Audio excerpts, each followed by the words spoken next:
We need to talk about race. Why are people protesting? Why are people angry? Slavery ended 150 years ago. The civil rights movement was 60 years ago. Racial discrimination is illegal now. Heck, we even had a black president.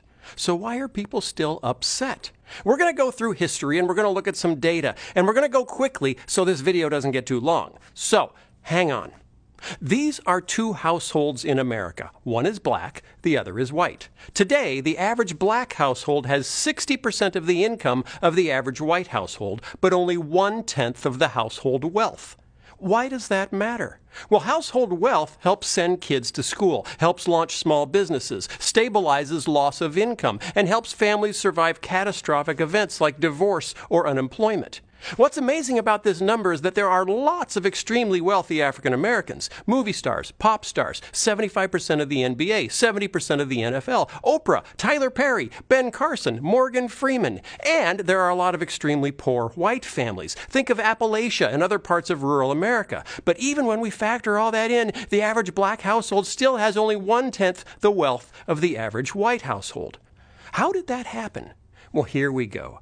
What happened after we freed the slaves, after the Civil War ended? 9 states enacted vagrancy laws, making it a crime to not have a job. The law was applied only to black men. 8 of those states then allowed prisoners, the black men who'd just been arrested for not having a job, to be hired out to plantation owners with little or no pay going to the prisoners themselves. So, that's right, men who had been freed from the plantations found themselves right back on the plantations. Additional laws prohibited mischief and insulting gestures, which allowed more black men to be arrested and created a huge market for convict leasing. Working conditions for these leased convicts could be worse than slavery because the plantation owner leasing the black prisoner had no long-term interest in his well-being. By the turn of the 20th century, every state in the South had mandated racial segregation by law, Jim Crow laws, which supported a social ostracism for blacks that extended to schools, churches, housing, jobs, restrooms, hotels and restaurants, hospitals, prisons, funeral homes, morgues, and cemeteries. White politicians competed with each other to be more strict and specific on segregation. For example, a law prohibiting blacks and whites from playing chess together. No interracial chess playing. That might lead to lawn darts. In 1896, the Supreme Court ruled that these Jim Crow laws were perfectly legal because they, quote, reflected customs and traditions and, quote, preserved public peace and good order. These laws stayed in place until 1954, when the idea of separate but equal was struck down in the ruling known as Brown versus Board of Education. So what happened next after Brown? Well, in 1956, the Southern Manifesto was signed by 101 out of 128 Congress members from the South, pledging to maintain Jim Crow by all means possible. 5 states passed nearly 50 new Jim Crow laws after 1954. Private whites-only schools, dubbed segregation academies, popped up all across the South, many of them Christian. But now widespread civil rights protests, combined with anti-war protests that were occasionally becoming violent, inspired the political rise of law and order rhetoric. Richard Nixon became the first candidate to campaign specifically on a platform of law and order. In 1968, 81% of Americans agreed that law and order had broken down in this country, and the majority blamed communists and Negroes who start riots. Let's go back to household wealth. The average black household has 1/10 the wealth of the average white household. Why is that? Because the number one source of intergenerational wealth in America is home ownership. And from the 1930s to well into the 1960s, the federal government enacted policies to actively encourage white families to own homes and discourage black families from doing the same.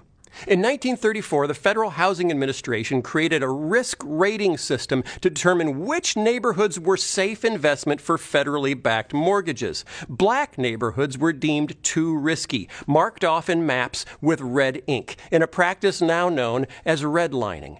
After World War II, a boom of new suburban housing was built all over the country, much of it restricted by deed to whites only. In 1948, 40% of new housing developments in Minneapolis, for example, had covenants prohibiting purchase by African Americans. So blacks couldn't live in white neighborhoods and couldn't get federally insured loans for black neighborhoods. Until 1950, the Realtor's Code of Ethics specifically prohibited selling a house in a white neighborhood to a non-white family. You could lose your realtor's license if you helped a black family buy a home in a white neighborhood. In the 1930s, the FHA's underwriting manual said, quote, incompatible racial groups should not be permitted to live in the same communities. The FHA went on to recommend that highways would be a great way to separate black neighborhoods from white neighborhoods. The FHA funded huge white-only suburban housing developments, leaving blacks behind in inner cities.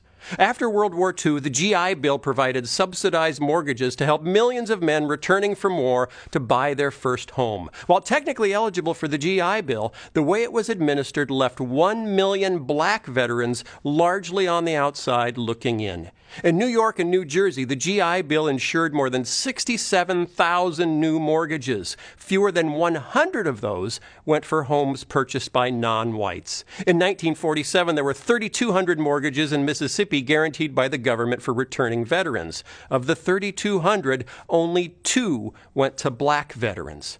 As a result, white families after the war were able to build home equity, growing wealth for retirement, inheritance, and college education for their kids. One historian has stated that there was no greater instrument for widening an already huge racial gap in post-war America than the GI Bill. And then came the war on drugs.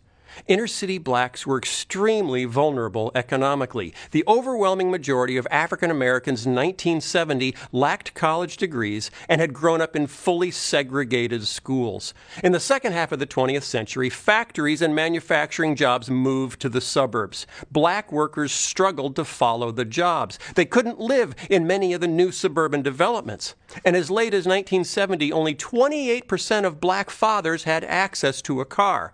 When a white man in Cicero, Illinois, just outside Chicago, sublet an apartment to a black family, the white community rioted, setting fire to the apartment building and smashing windows until the National Guard had to intervene. The result of all of this: in 1970, 70% of African American men had good blue-collar jobs. By 1987, only 28% did. As unemployment skyrocketed in African American communities, so did drug use. As drug use increased, so did crime. A dynamic today that we see playing out in white rural communities hit hard by unemployment and opioid addiction. Throughout the 1970s, white America became increasingly concerned by images of black violence shown on TV and in magazines. Drugs were the problem. Drug dealers and drug users were the enemy. So we decided to treat the drug epidemic not as a health crisis, but as a crisis of criminality, and we militarized our response.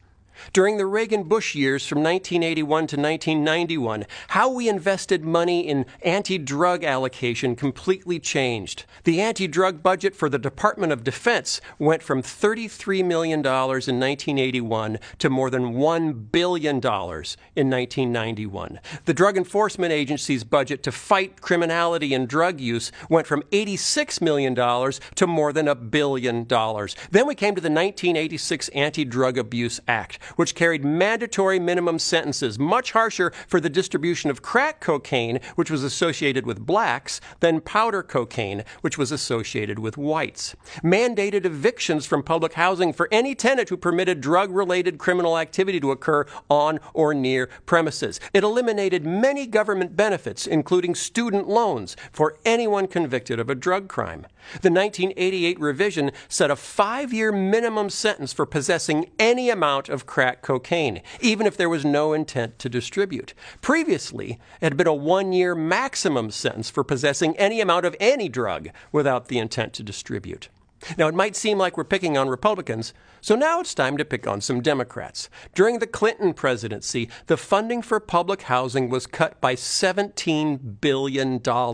At the same time, the funding for prisons increased by $19 billion.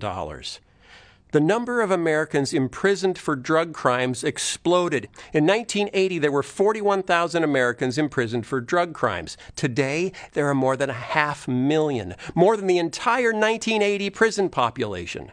Most arrests are for possession. In 2005, 80% of the arrests were for possessing drugs, not selling drugs. In a bizarre twist, we also militarized our police forces. Between 1997 and 1999, the Pentagon handled 3.4 million orders for military equipment from more than 11,000 police agencies, including 253 aircraft, including Black Hawk and Huey helicopters, 7,800 M16 rifles, 181 grenade launchers for the police, 8,000 bulletproof helmets, 1,200 night vision goggles.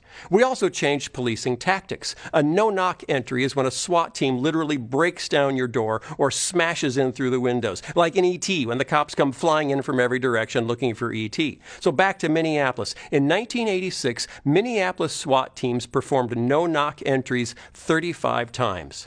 10 years later, in 1996, they performed no-knock entries 700 times. That's 2 every day.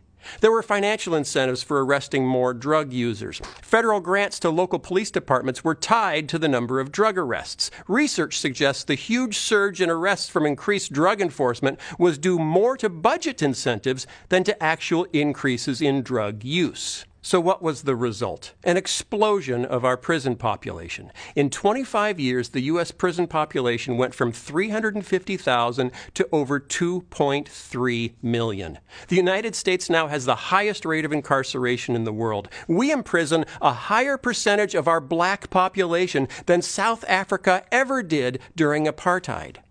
Data shows that the increased prison population was driven primarily by changes in sentencing policy. There was no visible connection between higher incarceration rates and higher violent crime rates.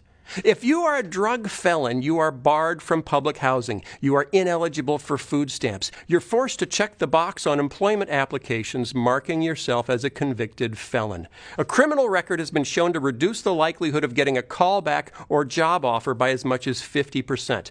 The negative impact of a criminal record for an African American job applicant is twice as large as for a white applicant. In 2006, 1 in 106 white men was behind bars. For black men, it was 1 in 14. For black men between the age of 20 and 35, the age where families are built, it's 1 in 9.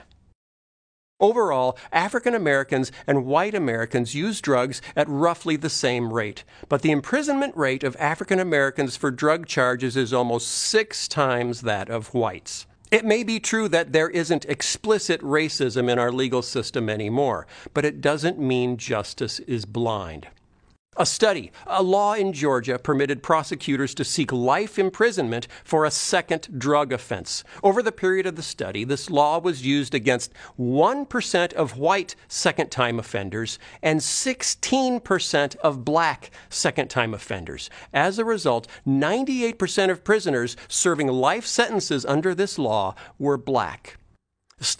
African American youth in the U.S. make up 16% of all youth. But 28% of all juvenile arrests, 35% of youth sent to adult court instead of juvenile court, and 58% of youth admitted to adult state prison. Blacks on the New Jersey Turnpike make up 15% of all drivers, but 42% of all stops by police and 73% of all arrests. Among all drivers stopped, white drivers were 2 times more likely than black drivers to be carrying drugs. Volusia County, Florida. 5% of drivers were black or Latino, but 80% of drivers stopped were black or Latino. Oakland, California. Black drivers are twice as likely as white drivers to be stopped and 3 times more likely to be searched. In Minneapolis, Philando Castile had been pulled over 49 times in 13 years, mostly for minor infractions. The 49th time he was pulled over, he was shot by the officer while sitting inside his car. He'd been pulled over for a broken taillight. Chuck Colson's organization, Prison Fellowship, recently organized a manifesto that was signed by evangelical leaders asserting that our over-reliance on incarceration fails to make us safer or restore the people and communities who have been harmed. Unconscious bias seeps into schools, too, as white teachers often assume black students are less intelligent than they actually are. A gifted student usually has to be recommended by a teacher to move to a gifted track. When a teacher is black, an equally gifted white and black student have comparable chances of being recommended. When the teacher is white, the black student's odds of being recommended are cut in half. Are white teachers racist? No. Are they affected by bias? Yes. And it affects black students every day. So where are we? The average black household has 1/10 the wealth of the average white household. This didn't happen by accident. It happened by policy. We, the majority culture, told them where they could live and where they couldn't. Then we moved most of the jobs to the places we told them they couldn't live. When the predictable explosion of unemployment and poverty resulted in a predictable increase in drug use and crime, we criminalized the problem. We built $19 billion of new jails and sold grenade launchers to the police. As a result, a white boy born in America today has a 1 in 23 chance of going to prison in his lifetime. For a black boy, it's 1 in 4. And that is why people are angry. Many people care deeply about these issues. Many have suggested solutions. Some of those have been tested, with results ranging from moderate success to abject failure. I'm not here to tell you what the right solutions are, because I don't know. I'm just here to ask you to do one thing. It is the thing that begins every journey to a solution for every problem. What am I asking you to do? Care.